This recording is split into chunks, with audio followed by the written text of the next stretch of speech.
Because as an entrepreneur, you've got to work, work, work, work, work. This whole concept of work-life balance, yeah, that's nice if you live in Norway, where I live. But in the US or other countries where you've got tons of competition, is it really possible? Yeah, it is. Yeah. Simple answer, it is. But then it's okay. So how does it come about? I've got clients that will want to work maybe 3 days a week or 4 days a week. And is that possible? It absolutely is, because the clients have achieved that. Whereas previously they would have been working 6 days a week. Welcome to another episode of From Startup to Wunderbrand with Nicholas Kuhner. Welcome, everyone. Now, Paul Davis isn't your typical executive coach. He's a business mentor, turnaround specialist, and the mind behind the Genius Code. With a powerful blend of coaching, consulting, and mentoring, he's helped thousands of business owners scale, boost performance, and break through personal and professional barriers. As an award-winning business growth consultant, best-selling author, and international speaker, Paul specializes in guiding entrepreneurs past the frustrations of trial and error, giving them the tools to achieve real, measurable results. On today's episode, we're going to dive into Paul's proven methodologies, how to eliminate self-sabotage, and what it really takes to build a business that thrives. So get ready for some insights that could transform the way that you work, lead, and grow. So after that, welcome, Paul. Nicholas, it's great to be here. Thank you very much. Now, I've had a look at your background, and you are part of the Better Business Life World movement, which is quite excitement. So I saw that, and you've got a book on that. So we'll go through that in a little bit of detail later. Being a business mentor, executive coach, business coach, and personal advisor, you must be really good at managing your time. So let's maybe just start with, how does Paul manage his time? How do you manage to keep your energy up, and how do you manage your time when you are a time-based, like a therapist, basically, a time-based person? Absolutely. Well, I actually teach a lot of time management tools. That helps. That's one thing. Second thing is I absolutely love automation and systemizing things. So I've got to find a system. I've got to find a way of doing things easily and in quicker ways. And then there's other ways whereby I'll outsource different activities within the business. And so I just purely do what I absolutely love to do. Everything else is outsourced. So that allows me to, and the way I've structured the business and how I work with clients allows me to do what I absolutely love to do, while also have the freedom to do personal stuff as well. Well, that's the goal, isn't it? Yeah, absolutely is. Yeah. I think a lot of people go into business for two things. They want to make money and they want to have the freedom. But then a lot of them realize that they've actually just made themselves another job, as opposed to putting in business and getting the freedom for themselves. Now, if somebody comes and talks to you and says, look, Paul, I want to be a Bill Gates. I want to be somebody who's making multiple millions, versus somebody who says, look, a couple of £100,000 or dollars a year, I'm happy. I don't need to be Bill Gates. How does that conversation differ? And have you had those kind of conversations? And lastly, how do you manage expectations when it comes to that? A lot of the companies that I would work with, I suppose they fall into two spectrums. So you will get the companies and all their focus is about growth, building new markets, new products, all that kind of thing. But they're coming with a much, much larger team. So they'll have a senior leadership team, and I'm typically working with the senior leadership team and the up and coming or the future leaders within the company. So their focus primarily is one thing, and it is about growth. And the other companies, which are the vast majority of the companies that I would work with, again, it falls into two spectrums. One is I'll have the solopreneurs, and they could be coaches, consultants, construction industry, that kind of side of things. Primarily all professional services. Their whole aim will be they want to have a good, decent income, but they want to have also the other side of things in terms of the freedom, a better life. So the you'll see on my website is, build a better business, a better life, and a better world. Typically, they're going around that way in terms of that's their focus of what they want to get out of their business and out of their life. And then the other side of the spectrum will be the business owners of small to medium-sized businesses. And they've grown the business, and they could be arranged from, a couple of million up to, maybe about 35, 40 million, that kind of range. But they're starting to see the growing pains within the business. So they might have a senior management team on board, and sometimes they don't, and that has to be developed within the company. But a lot of the time is that they are working 24/7, 7 days a week, 365 days a year, and they don't get a break. Holidays are They're either on their laptop or on their phone, and it's no quality time whatsoever. So, and the growing pains are beginning to show within the business itself. And again, but they're still looking for the same three things: is they want to build a better business whereby they're not working within the business. They want to be having a business as opposed to having a job. And they want to have a better life because they want to have a family. And sometimes they've gone through the first relationship and that's failed. And so they want to make it good the second time around. But there is a common theme that's gone through nearly all my companies or all the clients that I work with. And that is they want to make a difference. There is that kind of element within them that they want to make a difference in their local community or in the world or in other people's lives. Hi, Paul. Sorry about that. It seems my internet, and I'm in Norway. Anyway, sorry about that. I'm not too sure what was caught at that stage. As long as you continued talking, it would have continued recording from your side. Yeah, I continue talking until a natural end of the question. Okay, great. I'm so sorry about that. Okay, so don't worry. I'll be chopping. Luckily, this is not live. Now, Paul, it does sound that you are trying to sell a silver bullet for a challenge that a lot of people have. And that is very difficult because I'm going to look at your book again. I'm sorry to go back to it, but better business, better life, better world. And that's obviously something that you are quite passionate about. Is it possible to get this balance? Because as an entrepreneur, you've got to work. This whole concept of work-life balance, yeah, that's nice if you live in Norway, where I live. But in the US or other countries where you've got tons of competition, is it really possible? Yeah, it is. Yeah. Simple answer is how does it come about? I've got clients that will want to work maybe 3 days a week or 4 days a week. And is that possible? It absolutely is, because the clients have achieved that. Whereas previously they would have been working 6 days a week. It all depends. There's a lot of moving parts. One thing, because I absolutely love systems and processes, and trying to automate as much as we possibly can. And now with AI, we've always had AI, but with the new versions of AI come through, that makes it an awful lot easier as well. So when we start to bring in the systems, the processes, the senior management team, all the kind of side of things, now that begins to free the owner up. A lot of the issues that owners will have is, it's a bit like you've got the keys of your Ferrari. It's your prized possession. I don't have one, by the way, but it's your prized possession. You're reluctant to hand those keys over to somebody else.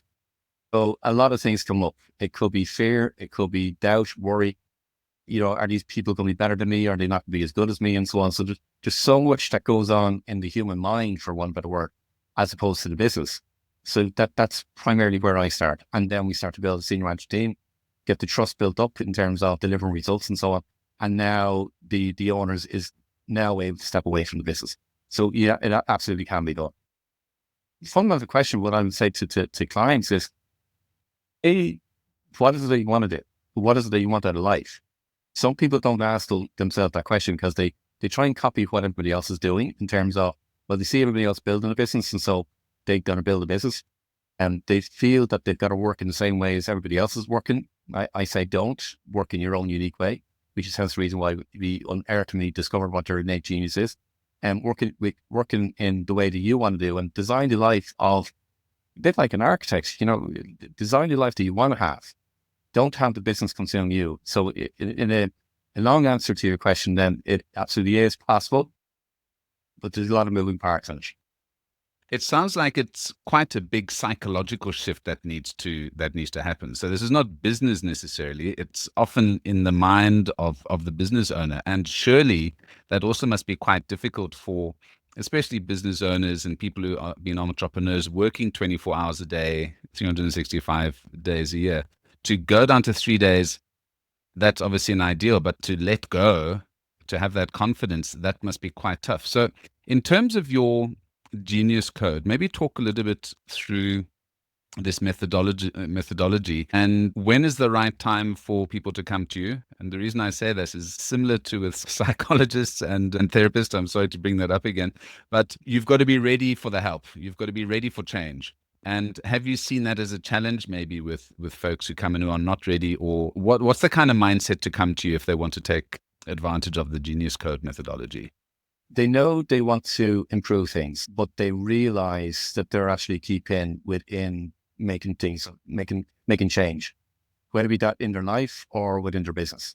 If they're a business owner and they still go along the lines of, everybody else is wrong, I'm the one that's right, they're definitely not a client for me. Absolutely not, because there's other stuff going on at that stage.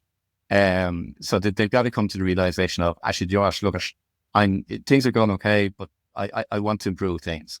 But they realize that they're a key part within that change as well. Other clients come to me from the point of view of, they feel they're at a crossroads, and they're on the hamster wheel. They're doing the same thing every day, not really getting the results. Even though the business might be performing well, they're still not getting the financial results of what they feel that they're putting in the effort for. And some of them feel that they're at crossroads in terms of, they've been doing what they've been doing for a while, but they're not getting the same fulfillment or joy or that zest for life out of the business of what they used to get. And it's down to quite a few different things. So the first part of call that I work with clients on is, I bring it through a process. It's a methodology that I developed over many, many years. I call it Genius Unlocked. It's part of the Genius Code, which is a much, much bigger process or methodology. And within Genius Unlocked, what I'm doing is I'm identifying key elements, which makes up an individual's unique genius. So that's, to break it down, there's your genius role. I've identified, think of it, your genius role as being your archetype. I've identified 10 different archetypes that an individual will play one of those archetypes throughout their whole life. But being a business owner, we wear multiple hats. So we tend to be off our genius role from that perspective. And then there's what I call your genius drivers. And your genius drivers are what's going to give you fulfillment, your joy, your zest for life. And then there's your genius quest. Because a lot of people search for, well, what's my purpose? What am I here to do? And they're the people that are on the crossroads. And they kind of say, look, I want to find what I'm passionate about or what's going to give me joy and so on. And they're looking in all the wrong places. They'll have gone through, the Japanese concept of the ikigai. They'll have maybe pondered on, the find your why is a big thing that's mushroomed over the past 10 years or so. And they'll go through their values, go through astrology, go through so many different things in order to try and find what their key purpose is. However, none of those things will actually give them the answer to what their purpose is and what they're actually searching for. Your genius quest is your mission in life. It's your what you are to do, because that's the question a lot of people ask. And then finally, there's the genius inspiration. Your genius inspiration, if you go back to the origin of the word inspiration, it's inspirare, which is divine guidance, divine insight. And your inspiration, you can't create it, it happens. Inspiration, people's response to inspiration is that wow moment. It's that emotional response that people have to something that they observe or experience. But we can find the evidence of what those inspiration moments are and the understanding behind that inspiration moments. So when we bring all those elements together, that's what I call your genius you. So there's your genius drivers, your genius role, your genius question, your genius inspiration. That's your genius you, and it makes up everything to do with your life purpose. Now, when we know that, we can put the individual key within the business operating and completely aligned to what their genius elements are, and with the intention within the business then in relation to what's their mission in their life. And then every single individual has a unique mission. It's fingerprint specific. It lasts, and it's with the individual right throughout their whole life. It never, ever changes, never changes. And again, unlike what popular commentary will say. So an individual will pursue that, but when they bring the intention of their purpose into the business, now that's bringing a completely different energy into the business. That's the first port of call I start off with business. And then we structure the business around what their genius elements are. And then the genius code, which is much, much deeper methodology, which is more around, well, how do we manage our emotions? And Warren Buffett even said, if you're able to manage your emotions, you'll manage your life. And people look for a one-sided view to their life. They want a happy life. They want everything to be perfect, everything to work well, not to be any challenges, not to be any disappointments, not to be any, working hard and all the kinds of things. But that's trying to get in a one-sided life. That doesn't exist. The Buddhists will refer to nirvana, and nirvana they refer to as being the middle path. And the middle path means it's the middle, what I call equilibrium point between both sides. Because again, there's a universal law, there's 12 universal laws, which again, the genius code goes into. But the universal law of duality is that there has to be both sides. But when you're operating from an equilibrium point within both sides, now you're in what people will understand as being, you're now in flow.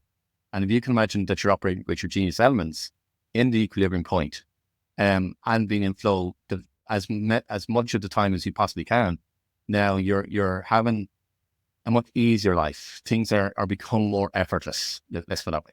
And that's what the Genius Code is all about. How can you bring things about in a much more easier way?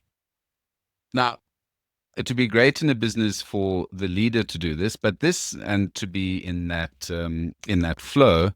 But this sounds like this is something you could do with a management team or a leadership team as well, because it would be terrible if just the boss is in a wonderful flow state and the rest of the team isn't. Is this something that you do as well? Yeah, it's exactly what I do, because you bring, because again, staff are looking for that exact same fulfillment. And especially the, let's just call it the younger generations right now at the moment. Let's not categorize them between Gen Z, Gen X, and all that kind of thing. Let's just call it the new people that are here to teach us stuff, are wanting more of, which is literally purpose, meaning, fulfillment from the work that they're actually doing. So when we identify the genius elements for each individual within the company, and we can go as wide or as deep or as narrow as whatever the company chooses. But when we align the genius elements of the individuals within the company to the overall mission for the business itself, now you get everybody within the company that's fully engaged and getting fulfillment from the work that they're doing. So we align the tasks that they're doing as well to their genius elements. And now they can actually see how they're actually going to get fulfillment. And yes, is there times where you got to move people around? Yeah, absolutely there is. But now people are happier, and happier people leads to more productive people. Are there some people that you're not going to align in any shape or form? And do they move on? Yeah, absolutely. But they were never going to be right fit for the company anyway in the first place. So when you do that, now you get a much more higher engagement within the company itself. I can imagine this adds tremendous value to an organization when people do feel this fulfillment and do know that they've got a bigger role and are have a better life and are working towards creating a better world. Now, I'm going to take a little sidestep because I'm intrigued by your background, because you're talking about you're using all these lovely words and very empathetic terms. But your background, you are a tax and finance specialist. And I see your first job, which I had a good laugh about. You were in the belly of the beast. You were a clerical assistant at the Inspector of Taxes, the Special Inquiry Branch. So I bet you don't tell many people that you were in the equivalent of the IRS. So that the Irish IRS. And for people who want to know, do you have any credibility in this space? Maybe let's just talk about some of the successes you had in some of your other businesses in terms of taking companies that are losing masses of money to taking them to profit and selling it. So maybe just give me a bit of a feel of some of your past successes. There's two sides to me, as you might define, and as your opening was, I'm not your stereotypical business consultant. And I even say that to clients when I'm meeting for the first time. There's the highly analytical systems, process, and that side of me. But then there's also this massive intuitive side. And it's the combination of those two sides that allows me to get to success for my clients. And that is a dangerous mix for a taxman. So I'm glad you're no longer in the tax side, figuring out what people are really thinking and hiding their money. Yeah. I honestly, I spent a year in the special inquiry branch, and it was eye-opening. That's what I wait, because you get to see behind the scenes as regards what happens in the tax office. That's one. But yeah, I think every company that I've worked within through my career, I went on to become a management accountant. I went on to study taxation after I had left employment and I started doing self-employed. And the reason being is because the deals I was involved in with clients, I needed to understand the tax position. I was just shy of going to become a solicitor or a lawyer in the States to understand the legal side as well, because I wanted to know, have as much information around the table as other people that are there sharing the table with me when it came to mergers, acquisitions, takeovers, all that kind of sort of things, all the different complex deals. But I've been in companies that were making financial losses, and I have a 100% success rate in turning every single company I've worked with around financially, and then developing and growing the business. It depends on the business I've been involved. So I've been in construction, I've been in manufacturing, high tech, low tech manufacturing. I've been in retail, hugely enjoyable in retail. And that was before I set up my own business then in 2001. And in 2001 then was, again, aimed at the same thing, was to help companies to grow and scale. But I really enjoy working with two sides, as I said earlier on, the solopreneur, but also the owner that has a small or medium-sized company, whereby they might have maybe 20 or 30 staff. I'm actually less interested in the larger corporates or the larger companies, because just things move so slow. I prefer things where there's action being taken very, very quickly. And I love seeing the results that my clients get from that perspective. That's a good insight in terms of other consultants and other coaches as well, is that working with smaller companies does give you that sort of quick fix, because you're not going to wait 2 years and then they're going to ignore your recommendations as well. Now, I also have to mention this. You were Speaker of the Year in 2015, 2016. I mean, that's also quite good. So obviously you have a gift of the gab when you are talking to your As the Irish do. yeah. Now, I want to touch on your book just quickly that you co-authored, and the importance and how important this is for other coaches who are looking at getting in this space, or for people who are talking to you and wanting to know a little bit of your insights in that. I mean, it's called Better Business, Better Life, Better World, and these are interviews with all sorts of fantastic people. Yeah. What are they talking about? Okay. Why was this book useful, and how did it come about? Perfect. It's actually one of 3 books that I've written. I'm actually in the process of writing 2 other books. The Better Business, Better Life, Better World book, again, is collaboration with about 62 other authors worldwide, and some of them are extremely well-known authors. And we were asked one question. And the one question was, what advice would we give our grandchildren to have a better life, a better business, and a better world? So it was all us seen as being experts. I don't call myself an expert, but we were seen as being experts and saying, okay, so what's the advice that we would give people? Knowing now what we did, knowing the usual saying, if we knew then what we know now, and what would we do differently? And we encapsulated into that particular book. And it's given the insights from so many, like between 62 and 64 different authors. And that's what the concept of the book was about. So it's a book literally full of insights and full of advice. My 2 other books are very, very different. And the 2 other books now that are coming online are getting very, very different, but again, I suppose maybe similar themes. Yeah. So I was going to ask you a whole bunch of other questions, but I think this is quite a nice sort of introductory chat. Perhaps on our next call, if you'd like to have another chat, we can talk about, and this is, had some really great questions here. A lot of entrepreneurs struggle knowing how to get results. So what are the common mistakes you see business owners making, and how can they shift their mindset better for success? Entrepreneurs get stuck in a cycle of trial and error, a whole bunch of things like this. So what I'd like to do is maybe set up another time with you, and we can maybe drill down into one particular area that you really think is quite relevant right now, because I think going into 2025, amazing opportunities. I think there are going to be some huge changes for the positive on the horizon for a whole bunch of people, but a whole bunch of challenges that we didn't expect as well. And we've got to be able to ride that, and seeing how your Genius Code can sort of set people up for success and make them weather the bumps in the road. So if you're okay with that, let's set up another time, and because this has been quite fun. So I think we can do that. In the meantime, for folks who want to get to know a little bit more about Paul and your Genius Code, where can I send them? The easiest is, because I only have one handle anyway, which is gone to my website, which is davisbusinessconsultants.com. There, they'll find my Genius Unlocked course. They'll find all different free resources, everything about me. I don't hide anything. I'm not on social media. So the only one that I'm on is LinkedIn, but I don't really consider that as being social media. So yeah, my website is davisbusinessconsultants.com. Excellent. So I will stick that in the description. And we always love free things and free resources. So for those of you who just want to have a dip your toe into the Genius Code, why don't you go and check out Paul Davis's website. Paul, it's been great chatting, and look forward to being with you again. Great to be here. Thank you, Nicholas. I really do appreciate your comments. So why not go and watch this live on YouTube, or go to my website, kuhne.no. That's KUHNE.no for more information.